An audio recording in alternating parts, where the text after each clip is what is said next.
Tim, I have terrible news to give to you, man. I'm sorry about this. What kind of news?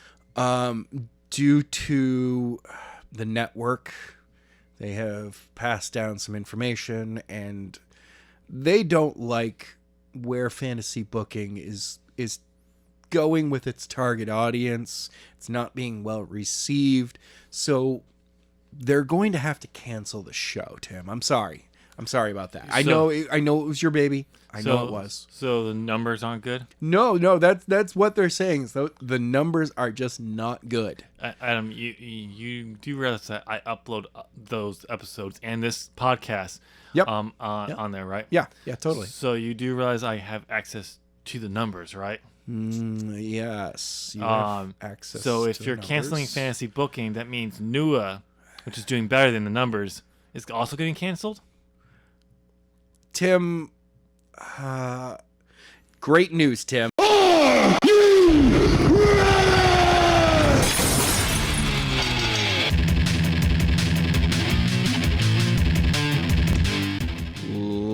Ladies and gentlemen, welcome. It's time for a brand new episode of As the Buckle Turns. I'm Adam. I'm Tim. And this week... Adam, I have a question for you. What's up? Why are we doing a podcast? Nothing happened. Yeah. We are doing a review. Oh, wait, just in. WWE releases Toni Storm. What the hell? Right after Christmas? Right before the end of the year? They needed to fit... Nick Khan needed to fit one more person getting fired. Budget cuts? Oh, for crying out loud. Oh, we should probably read the article. Oh, I mean, it would be... Oh, she requested herself and they granted it. Oh, good job, Toni. Good job. You got away from that horrible company. I cannot believe the way that Nick Khan is running that company. It's absolute travesty. Yeah, it's so weird. I think this is the only thing really relevant. That's all that really happened. Yeah, and to find out that she requested her release. Good for her. I mean, apparently part of it was from burnout, which if I had to deal with the WWE system, I probably would be burned out too. Yeah. Also, I mean, you moved to the States to be a big part of NXT and then not really used. I know. Before getting called up and then completely blundered. Yeah. On the main roster. Sure, you had a women's title match against Charlotte Flair on this past Friday, but the whole build was stupid. I mean, whatever the reason is, I mean, you gotta do what you gotta do. Exactly. Though it is kind of funny that WWE sources are saying they felt blindsided by her requesting because she paid for her own ticket after main eventing a house show with Charlotte and Sasha in a triple threat match for the women's title. Nice. But she paid for her own ticket to fly home and then requested a release. So they felt blindsided. And they kind of felt like it would be hard to explain if they didn't grant it after all the rounds of budget cuts. So, wait, they feel that they were blindsided by her just being like, look, I'm out. And because of their previous cuts, they felt that they needed to grant this cut because of all the people that they have cut before. Yes. Stop cutting random people then. Yeah, it's just... I mean, I'm sure at some point we'll figure out why, or we find out why she decided to leave. Yeah. And it could just be a burnout from the wrestling It totally in general, could and be. She just needs some time. And now you're on the main roster. That's a lot of commitment. Exactly. So who knows? Or she just realized she saw the writing on the wall and like, they don't fucking care about me whatsoever. Yeah. And I want to actually have a good... Who knows? This little brief, sniffing of the women's title with Charlotte. Yep. It's not actually going to go anywhere because they don't have any idea what to do with me after this. And they've specifically said that. Thanks, guys. I'll be the next Naomi where I'm just... Yeah, they may have me on TV, but I'm not actually... I don't have a story. Or I will... No one really has a story anymore outside of the main event. Come on. No, they have stories. They're just terrible. And the women, outside of Charlotte and Becky, there are no stories. Exactly. And they have a complete tag team championship division that hasn't really done anything. Only has 2 tag teams at the moment. Okay. apparently. So, which, by the way, WWE, I've been meaning to talk to you about. The whole way to solve the not having a tag team division for your women's division is don't release your women's division. Yeah. And actually put teams together. Oh my God, no and way. Keep them together. What? But yes, but we're talking about the WWE that honestly doesn't like tag team wrestling. Apparently, you know why Vince said has told Freddie Prinze Jr. why he doesn't like tag team wrestling? Why? Because he's got to pay 4 people for one match. You know, other companies figured that out, and instead of paying people per, a per match fee, it's instead a type of match fee. That's actually how most independent wrestling works. WWE seems to be the only one that's like, no, you get a per match fee, and you're like, yeah. I doubt they do this now, but back this is the real ultimately. Even back, this is the early 2010. Yeah, but still. So, who knows? No, it's WWE and wording their contracts and have been doing that for years. I know. Which meant that, Hogan could have a shit 30-second match and get paid the same amount that he would doing a 40-minute, that's not going to happen, but a 25-minute main event match. Where he was resting and being down the entire time. But like somehow still get sweaty. Yeah, of course. But see, but there's a number of other styles or other companies that instead pay you. They're like, no, a tag team match you get paid less. Yeah. But that tag team match is actually worth overall a little bit more than a singles match. It's like you get paid $300 for a singles match, but you get paid $150 for a tag team match. Yeah. So who knows? But getting back on topic with Storm. It's who knows? Only time will tell. But I don't blame her because she's just come on, they made her look like a total fool around Thanksgiving when they set it up so Flair could shove a pie in her face. And then had her come back or stay still. No, so she that's could get comedy, man. So she could get another pie in the face. That's comedy gold right there. That's some good shit. And then they but she got paid back because she got to put pie in Charlotte's face the next week. Okay. Oh my God! But you made her look so stupid just standing there or coming back to get another pie in the face. I know. Because because that made their audience of one laugh. Stephanie McMahon.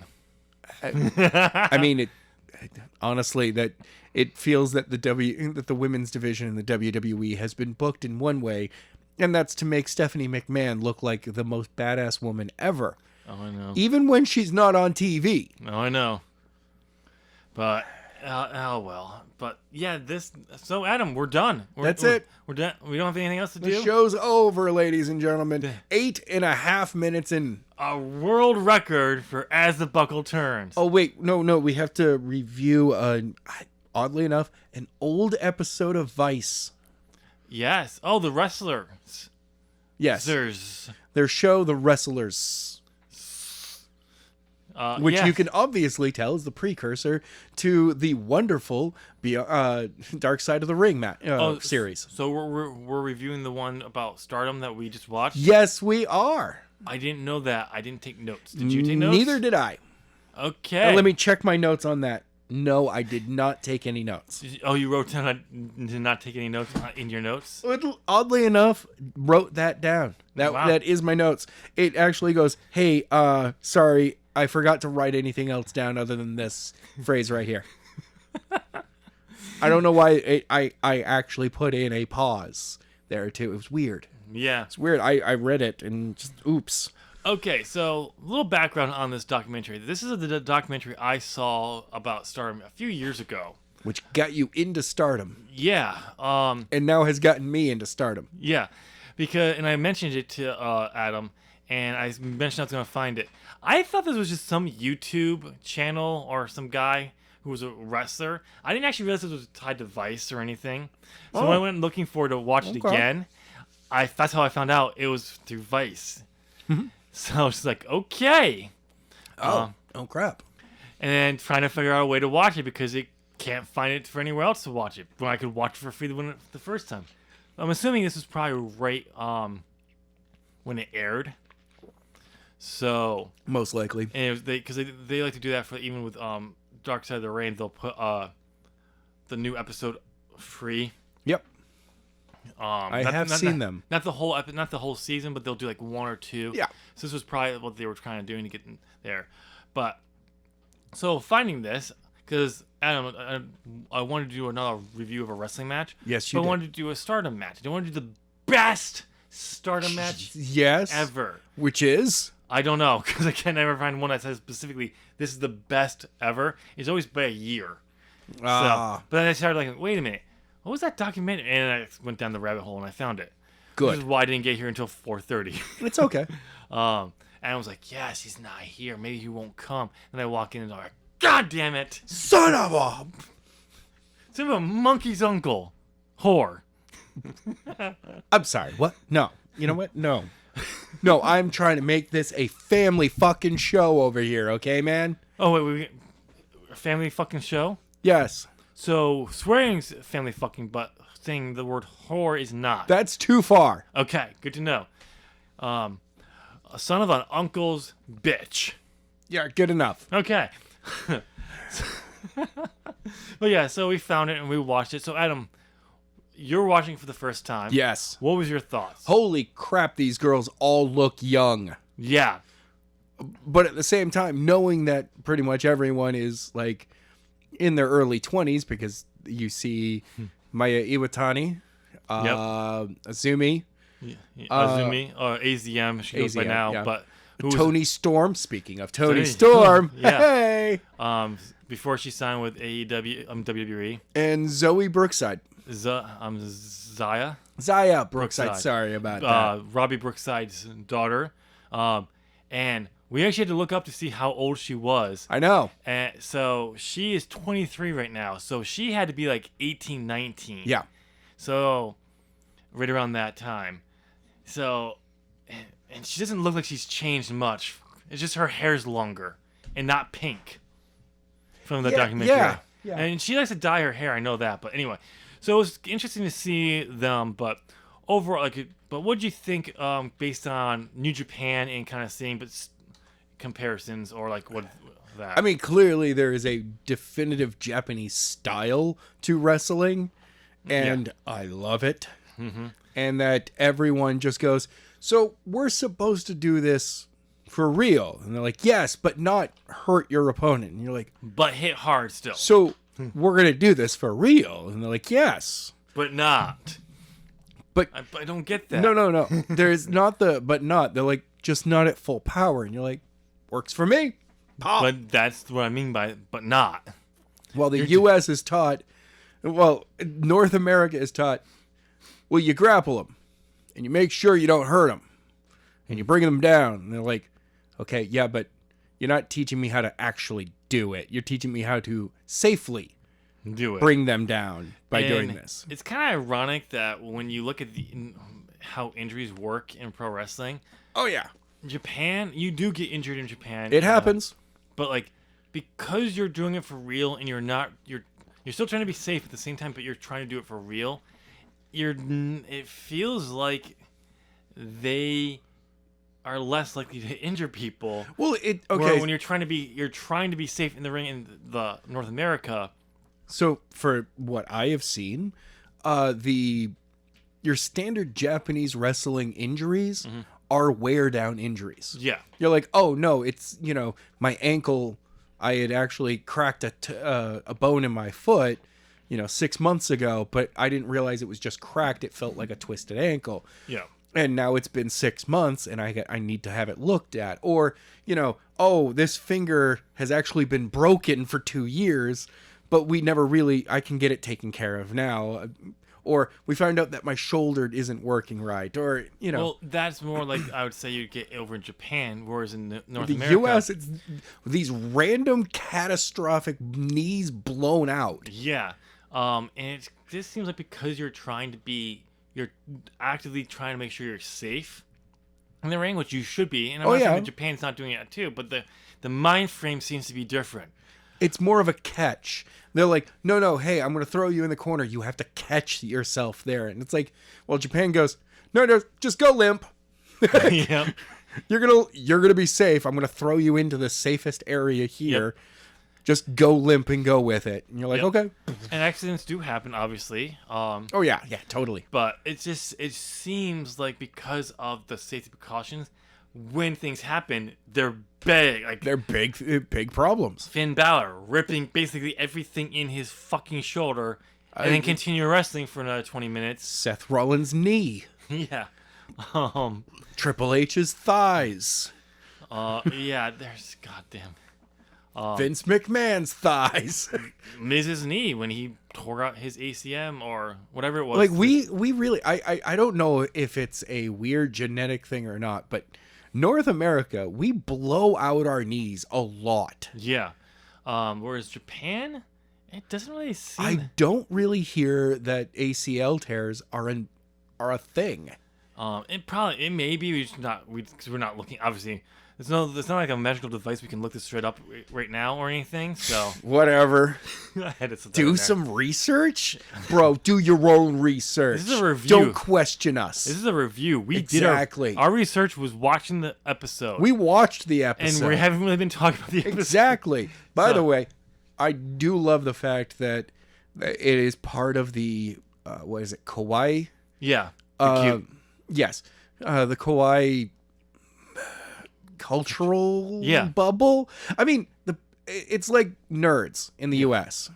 Yeah. Like we're all about the nerd thing right now, Yeah. They're about the cute and Yeah. and that changes every year or so. Something new is cute, but there's a general cuteness about it. yeah. And that's what is kind of there. So they adapted that, which is interesting why in how a lot of icons or pop singers come over into pro wrestling, Yeah. and then they become, because of the training, they become good. So their training is way different than the U.S. Yeah. We have a little bit more of, all right, we've got training today from 2 to 7. It's Monday, Wednesdays, and Fridays. Well, they do it. They're like, no, it's 4 hours every day.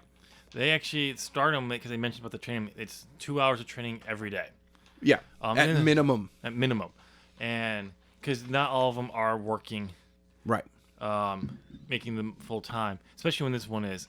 I'm sure the contract, they're making better money now because now that Bushi Road bought them out. Yes. So, but yeah, it's just interesting there. And then the factor of how Stardom's shows are 95% men.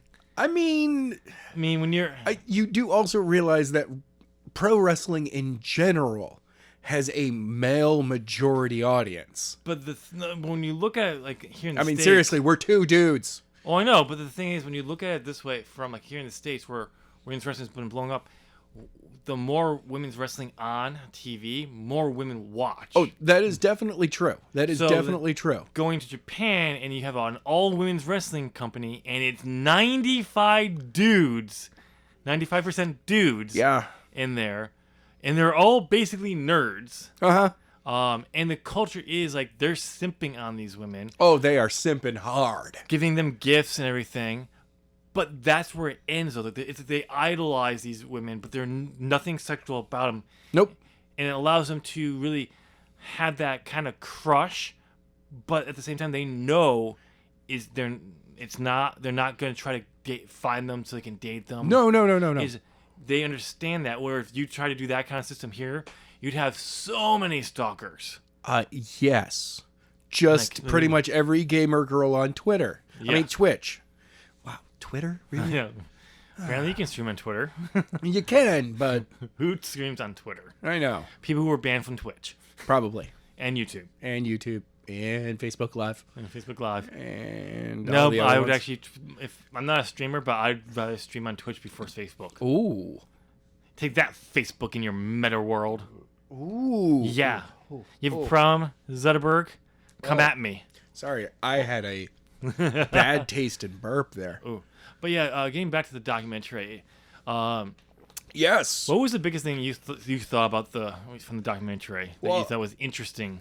I love the fact that both the dojo system is, yes, it's clearly this is a women's dojo and there's a men's dojo and all that fun stuff. But, and like different dojo, like Stardom has its own dojo. Yeah. New Japan has its dojo, but there's also like faction dojos. Yeah. Like Suzuki Gun has his own dojo. Yep. But like, so seeing that and just seeing the straight up determination of, and knowing that it's like, okay, these people are at their top. Yep. These are the next stars coming up. Yep. And these are the straight up trainees. Yep. Who, and if you're there long enough, you just get pushed up. oh yeah, and it's not just in Stardom, but it's in Japanese culture in a sense, in a way, overall. Exactly. Which is kind of interesting.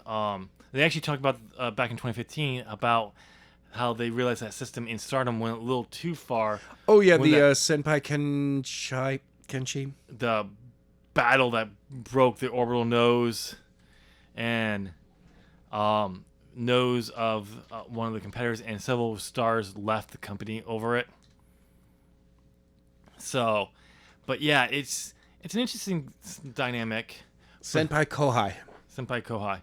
Yeah, but it went too far, and that was interesting. But at the same time, it's weird because also it's kind of weird to see like. Going back to the whole thing being 95% dudes there. Yeah. Bringing gifts to these wrestlers. Uh-huh. And then you have stars, and at this time when this documentary was made, Azumi, or AZM, was 14. 14. And could wrestle the crap out of everything, though. If you go watch her even at 14, you can tell she's green. But she's still doing like her karanas and dives. She looks like she weighs like 10 pounds. The best way to describe it is sometimes you look at a wrestler. Yep. And you're like, I mean, they're green as fuck. But at the same time, you see it and you go, no, but they know. They're like, she was at the same spot that some 20-year-olds are in. And like Starlight Kid at the time was around the same age, and I believe Starlight Kid's about a year or two older than Azumi. And if you go and just watch how these two, because they were the youngest, but they were the best of the younger talents, they were always used. The matches they've had, and they still have, they had that rivalry between each other. The matches were just amazing. Oh yeah. And it's funny because you can come out with a mask in Stardom, but you take it off for the match. But Starlight Kid actually wears her mask at all times. She wears a mask. No one really knows what she looks like under it. Yeah. There's pictures of her with her mask off, but she's kind of peeking out behind it, but you can't see her full face. Oh, okay, cool. So, but like no one's really ever seen what she looks like. No one really knows what her full real name is. That's even better. So, which is kind of interesting. But yeah, the documentary is very, very cool, and just kind of looking at how just Stardom was different a few years ago. I'd love to see them go back and do a new one now that do one more with the Bushi Road. Yeah. Has picked up at how they've now had dark matches at 3 Wrestle Kingdoms. Yep. And they're gonna this Wrestle Kingdom, they're actually having a match on the main show of Night 2 for Wrestle Kingdom. Night 2? Holy, okay, wow, okay. So it'll be interesting to see how they do that. How this that's going. They're clearly trying to raise Stardom up to that level of New Japan, which is cool. It didn't help with a pandemic coming in and then just eliminating everything but yeah, it was still watching it again. It was still a good documentary, and just seeing how everything was and all that. What was the biggest takeaway that you had from it? Well, that Stardom really is. It wasn't the peak of women's wrestling in Japan or in the world, but you can see that there is something special here that with Ibushi Road buying them, they're going to be the pinnacle of women's wrestling in the world. At the time of this, they were already considered the pinnacle. Oh, I know that. for but women's. but they're going to become Yeah. so much bigger. Yeah. Where they will be the place to go to for women's wrestling. Yeah. Yes, the paycheck will probably always be WWE. Like, I'll be honest, you want to get that big paycheck either early in your career, go for it. Or later in your career, go for it. Well, if Don't try to make that be your career. If you get them to the size of New Japan, because you can make money in New Japan. Oh, yes. So I can see if they can make Stardom the size, Oh, yeah. Then go. It'll be. Go you there. could go there for the paycheck as well. I mean, knowing that you have to work your way to that, but you could, if you're a big enough star from WWE, and like, oh no, you can go to Stardom and still make this kind of money, but you're doing it's all women's, and you're on that level of Tokyo Dome. Oh yeah, let's go over there. Sasha Banks going over there. Exactly. Bailey. Sasha says there's women over there in Stardom that she wants to wrestle. She's done some training camps when she took that summer off and tried to leave the company. Yeah. And, I'm so sorry they didn't let you go. She says she's glad they didn't let her go, but are you, Sasha? Are you? Are you? Really? Really? Probably she is, for the most part, she probably is, but I'm guessing she's wondering what it would have been like if she had pulled a Moxley. Yeah. And went to AEW. How she... But... We could be talking about her as women's champion right now. Yeah, so... But yeah, it's still definitely interesting to see. I'm looking forward to see. One of these days, when I can actually have money, I do want to get Stardom World. Because it's basically New Japan World. Oh, okay. And you can watch their matches and all that on there. I'd love to go and watch a bunch of their stuff. Because it's interesting. They do put matches for free up online at times.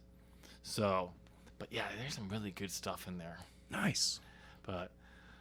by the way, there's one more thing we got to talk about. What? About AEW. What? You know that t-shirt company that's just failing. Yeah, absolutely. Total failure.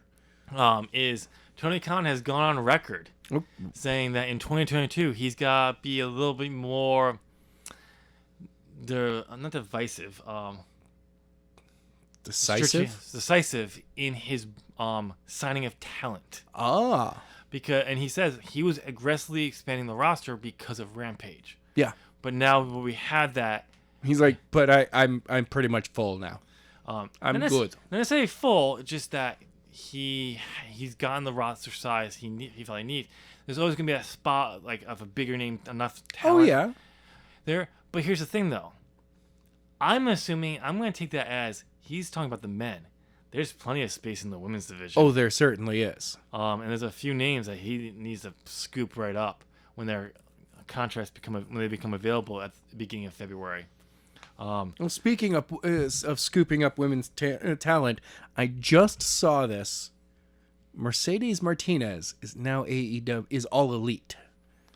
Yeah, you say that correctly. It's not there. Is all. She's All Elite. She's AEW. No, she's All Elite. Okay, yeah. You say that with vigor, man. Yes, so it's Mercedes Martinez is All Elite. Not good enough. Oh, bang! What, are you going to try to get some retribution on me? Yes. I'm going to send some... There'll be a reckoning on you. Oh, goddamn. But yeah, so it was good to see that she came in, costing Thunder Rosa. Yes. The match to advance to TBS. So next week it'll be Jade Cargill versus Ruby Soho for the inaugural championship for the TBS. And that's right. Next week it's TBS. They debut Dynamite. Yes. On the channel. I do also like the fact that AEW just with one match gave us a championship match next week. Yep. And also set up a feud between Mercedes Martinez and Thunder Rosa. Yeah. Pulling Thunder Rosa and Ruby Soho apart for now.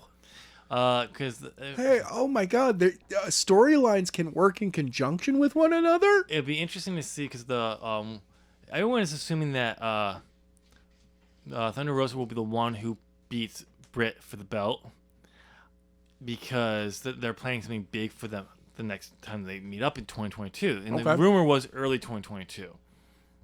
I'm saying don't, because Britt still has to defend against Riho. which will be I'm assuming at Battle, what I believe is at Battle of the Belts Okay. on the 6th. So here's the thing: have Riho pick it up for a second time record at Revolution. Have her drop it to Thunder Rosa, so Thunder Rosa is defending the belt against Britt Baker. It wouldn't be Thunder Rosa. Who would it be then? It's either Jade or Ruby. No, they are joint. That's the finals of the TBS Oh, championship. yeah, Jesus. Oh, for crying out loud. Yeah. Don't mind me. Don't mind. Okay, never mind. And I've had a long day. Long. It was the long- last day before a New Year's vacation.